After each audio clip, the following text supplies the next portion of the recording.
Good morning all of you.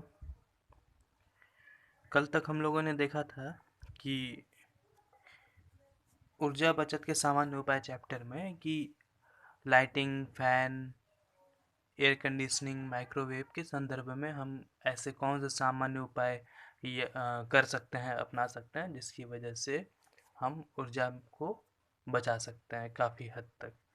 ठीक है, तो उसी क्रम में आगे बढ़ते हुए आज डिस्कस करना है वॉशिंग मशीन। ठीक है, तो इसके लिए कुछ सामान्य टिप्स होते हैं, कुछ जनरल टिप्स होते हैं, उसको देखते हैं बारी बारी से। उसमें यह है कि जल की अनुकूल मात्रा का उपयोग करें। जितना जल की आवश्यकता हो, अगर उतनी ही जल का इस्तेमाल करना चाहिए। कहने का अर्थ ये है कि यदि हमारे पास 4-5 कपड़े हैं जिसको धुलने हैं, तो उसी हिसाब से हमें पानी का इस्तेमाल करना चाहिए। ठीक है, ऐसा नहीं कि हम उसको पूरा भर दें, तो फिर वो सही नहीं है। ठीक है, उसके साथ साथ दूसरा, ऊर्जा बचाने के लिए टाइमर सुविधा का प्रयोग करें। कहने का अर्थ यहाँ पे यह है कि एनर्जी की सेविंग करने के लिए हम क्या कर सकते हैं कि टाइमर सेट कर दें। ठीक है, कपड़े जिस हिसाब से जितने गंदे हैं उस हिसाब से हम 10 मिनट, 5 मिनट या 15 मिनट, 20 मिनट का टाइमर सेट कर दें। उतने देर में कपड़े धुल करके साफ हो जाएंगे। ठीक है, तो इस तरीके से हम बचा सकते हैं। इसके साथ साथ दूसरा है, अगला है, डिटर्जेंट की उचित मात्रा का उपयोग करना चाहिए। साथ ही साथ अधिक गंदे कपड़े के लिए गर्म पानी का प्रयोग करना चाहिए। इसके साथ साथ इलेक्ट्रॉनिक ड्रायर के बजाय सूर्य के ताप में ही कपड़ों को सुखाना चाहिए। कहने का अर्थ यहाँ पे ये है कि अमूमन हम सभी लोग करते क्या हैं कि वॉशिंग मशीन में कपड़े धुल जाने के बाद उसको ड्रायर में ही सुखा लेते हैं। तो अगर ज़रूरत नहीं है, इमरजेंसी नहीं है, तो कोशिश करनी चाहिए कि कपड़े धुल जाने के बाद उसे हम धूप में सुखाएं। ठीक है, इससे थोड़ी सी ऊर्जा की बचत होती है, विद्युत की बचत होती है। ठीक है, तो ऐसा किया जा सकता है। इसके साथ साथ अगला है वातानुकूलन, एयर कंडीशनर। तो एयर कंडीशनर के संदर्भ में हम कैसे ऊर्जा की बचत बचत कर सकते हैं उसको देखते हैं। तो इसमें जो सबसे पहला है, लिखा हुआ है कि स्वचालित तापमान कट ऑफ का एसी प्रयोग करें। ठीक है, इसका मतलब ये है कि ऐसे एसी का इस्तेमाल करना है जो कि automatic temperature cut off feature से लैस हो। ठीक है, तो क्या होता है कि बाहर के टेम्परेचर के हिसाब से या अंदर के टेम्परेचर के हिसाब से एसी अपने आप को एडजस्ट कर लेता है और कट ऑफ हो जाता है, बंद हो जाता है। ठीक है, तो जब उसको लगेगा कि कमरे का तापमान एक नियत टेम्परेचर तक पहुंच गया है, नियत तापमान तक पहुंच गया है, तो फिर वो अपने आप बंद हो जाता है। तो वो ऑटोमेटिक कट ऑफ वाला होता है, जो कि अच्छा होता है, इससे ऊर्जा की बचत होती है। रेगुलेटर, जो उसका रेगुलेटर होता है, उसको लो कूल की स्थिति पर रखना चाहिए।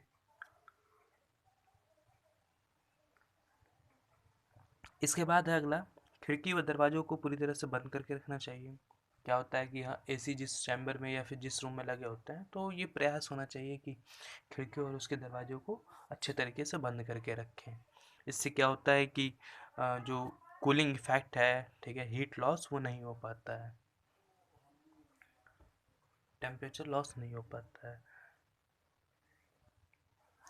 इसके साथ साथ अगला है कि एसी और खिड़की के मध्य वायु आवागमन के लिए पर्याप्त स्थान रखना चाहिए।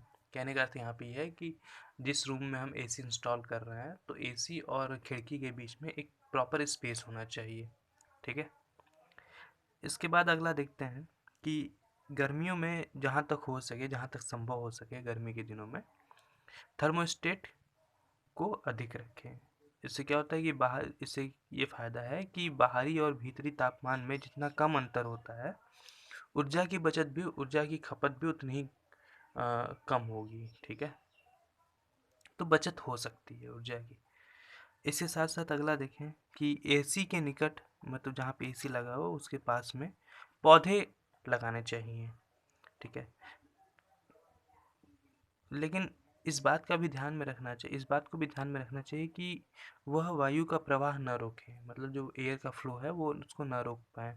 इससे क्या होता है, 10% विद्युत खर्च, इससे 10% विद्युत कम खर्च होता है।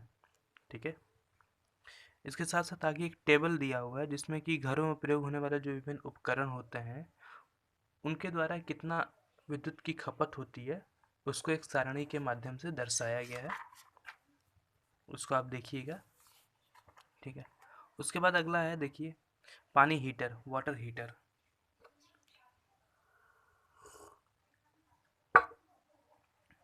तो वाटर हीटर क्या है?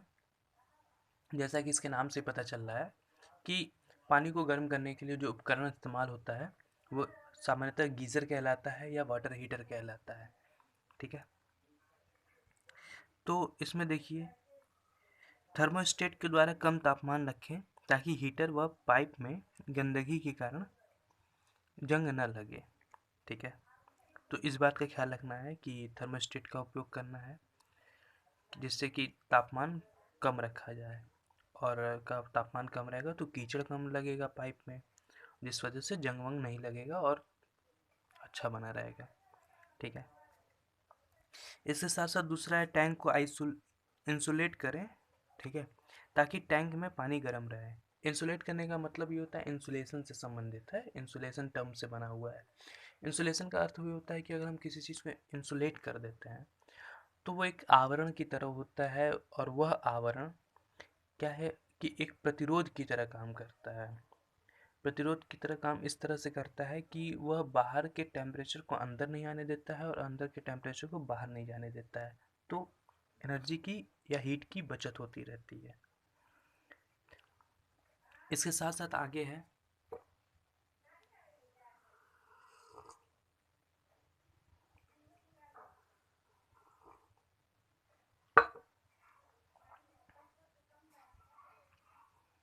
इसके साथ साथ आगे है ठंडा पानी उपयोग करें जिससे ऊर्जा बचेगी। लीक जोड़ों की मरम्मत करें ताकि गर्म पानी खराब ना हो। ठीक है, ये सामान्य से उपाय हैं जो हम सभी जानते हैं, इसको बस सूचीबद्ध कर दिया गया है। इसके आगे है टैंक की सफाई या पानी को निकालें ताकि कीचड़ के बने रहने से उष्मा ट्रांसफ़र नहीं होगी तथा दक्षता भी कम होगी। ठीक है, तो रेगुलरली टैंक की साफ सफाई, कीचड़ की साफ सफाई ये करते रहना चाहिए। ठीक है, अगला है टाइमर लगाएं ताकि हीटर लगातार ना चले। टाइमर लगाना चाहिए कि इतने देर तक चलेगा। इसके बाद पाइप को भी इंसुलेट करें ताकि उष्मा की क्षति ना हो, पाइप को भी इंसुलेट कर दें। अगला है पुराने उपकरण को बदल कर नया लगाएं। पुराने जो उपकरण होते हैं उनमें दक्षता की कमी होती है और वो समय के साथ उतना प्रासंगिक नहीं होते हैं, तो उनको बदल देना चाहिए ताकि वो इकोनॉमिकल हो। ठीक है, और पर्यावरण के अनुकूल भी हो। इसके बाद अगला देखते हैं कुकिंग।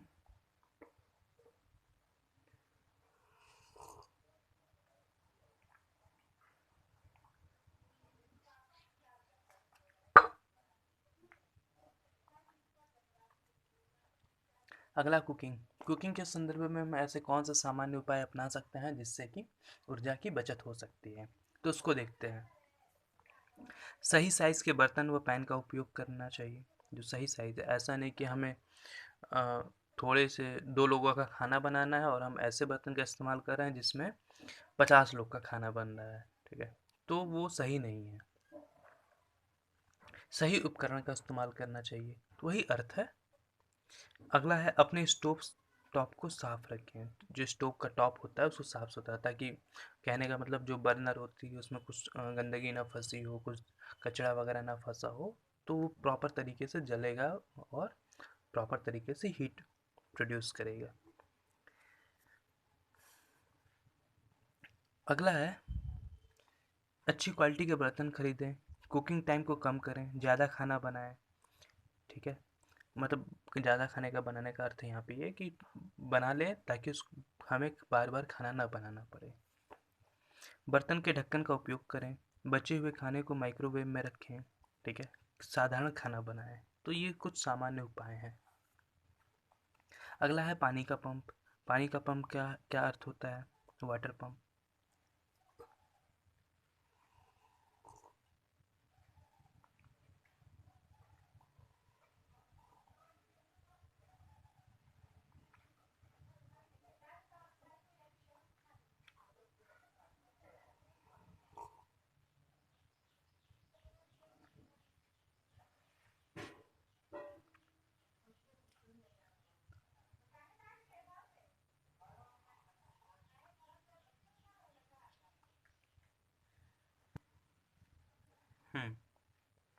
आगे देखते हैं, पानी का पंप, वाटर पंप।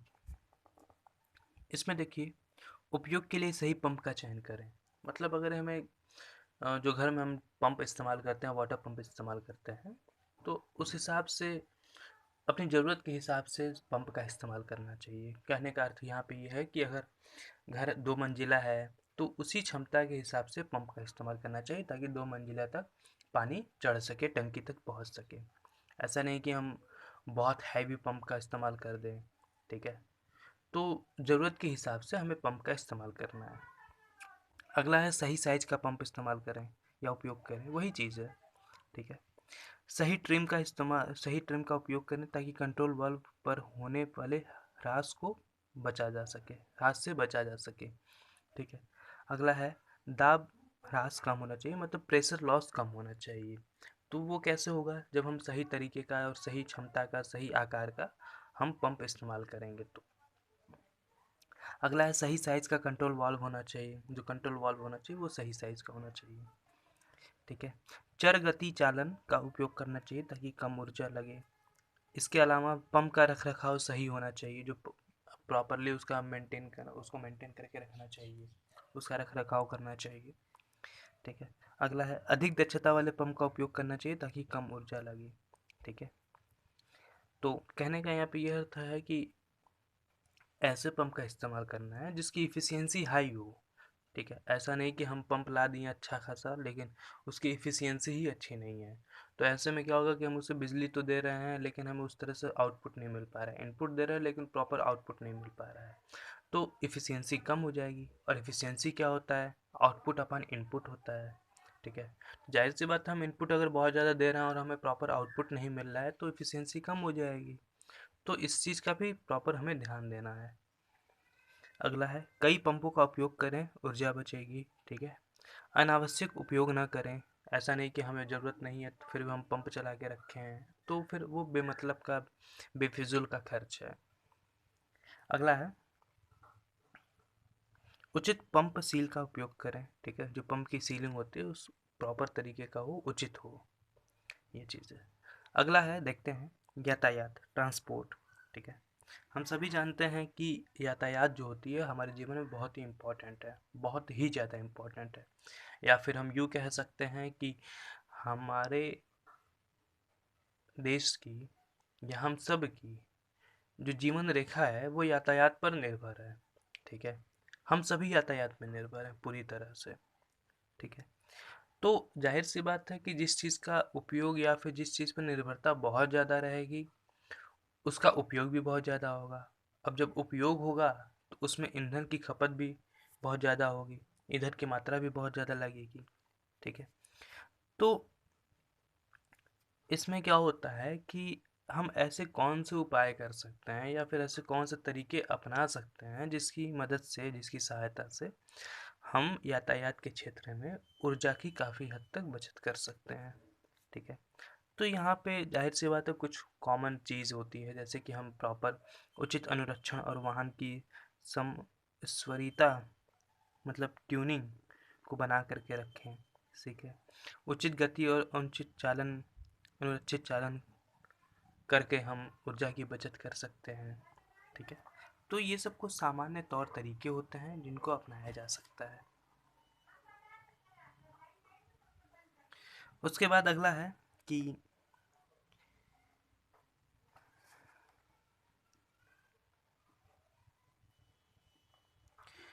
अगर हमारे पास प्रॉपर बहुत अच्छे तरीके के सड़क हों, ठीक है, ट्रैफिक लेस ट्रांसपोर्टेशन हो, मतलब बहुत ज़्यादा ट्रैफिक ना हो, तो ऐसे में हम क्या कर सकते हैं, यातायात के क्षेत्र में काफ़ी हद तक ऊर्जा की बचत कर सकते हैं। अगला है, कुछ टिप्स हैं।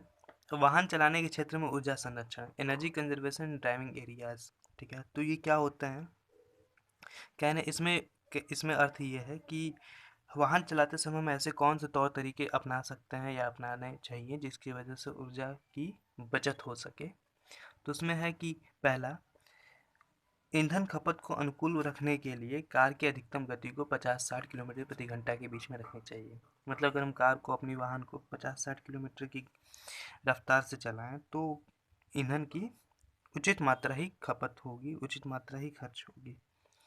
ठीक है। अधिकतम ऊर्जा को प्राप्त करने के लिए हमेशा गाड़ी को प्रथम गियर से चालू करना चाहिए। ठीक है। तो अधिकतम यहाँ पे ये अर्थ ये है कि मैक्सिमम एनर्जी को गेन करने के लिए गाड़ी को हमेशा फर्स्ट गियर पे ही स्टार्ट करना चाहिए, ना कि सेकंड और थर्ड पे। और सही गति प्राप्त होने पर ही गियर को बदलना चाहिए। अगला है ईंधन खपत और बैटरी अपव्यय को रोकने के लिए गाड़ी को अचानक चालू या बंद नहीं करना चाहिए। जो ईंधन की खपत होती है और जो बैटरी का जो लॉस होता है, उसको रोकने के लिए गाड़ी को अचानक से चालू या बंद नहीं करना चाहिए। अगला है ब्रेकिंग के बाद, मतलब जो हम ब्रेक लगाते हैं, ब्रेकिंग के बाद गाड़ी को दोबारा गति देने के लिए प्रथम गियर का उपयोग नहीं करना चाहिए। इसमें क्या होता है कि बहुत ज़्यादा एनर्जी या हीट लॉस होता है, ईंधन की खपत होती है। इसमें गति के अनुसार सेकंड और थर्ड गियर का उपयोग करना चाहिए और जहाँ तक संभव हो ब्रेक धीरे धीरे लगाने चाहिए। अचानक से सडन ब्रेक नहीं लगाना चाहिए, इमरजेंसी की बात अलग है। ठीक है। अगला है चोक का इस्तेमाल आवश्यक होने पे ही करना चाहिए। ठीक है। तो जब जो चोक होता है, तो जब ज़रूरत पड़े तभी उसका इस्तेमाल करना चाहिए, और जब ज़रूरत ख़त्म हो जाए या फिर जब इंजन चालू हो जाए तो चोक को तुरंत बंद कर देना चाहिए। ठीक है। जब गाड़ी चालू करने में कोई दिक्कत आ रही हो तो क्लच दबा करके इंजन चालू करना चाहिए, जिससे इंजन पे भार नहीं पड़ता है। ठीक है। और गाड़ी चलाते समय अगर क्लच थोड़ा सा भी दबा रह जाता है तो क्लच घिसने लगता है और ईंधन की खपत अधिक होती है। तो ये सब कुछ सामान्य टिप्स हैं, कुछ जनरल टिप्स होता है जिसकी वजह से एनर्जी की सेविंग की जा सकती है, ऊर्जा का संरक्षण किया जा सकता है। ठीक है। इसको देखिएगा, पढ़िएगा फिर से। कोई दिक्कत होती है कहीं से भी, कुछ भी, तो उसको मैसेज कीजिएगा, उसको सॉल्व किया जाएगा। ठीक है। आज के लिए इतना ही।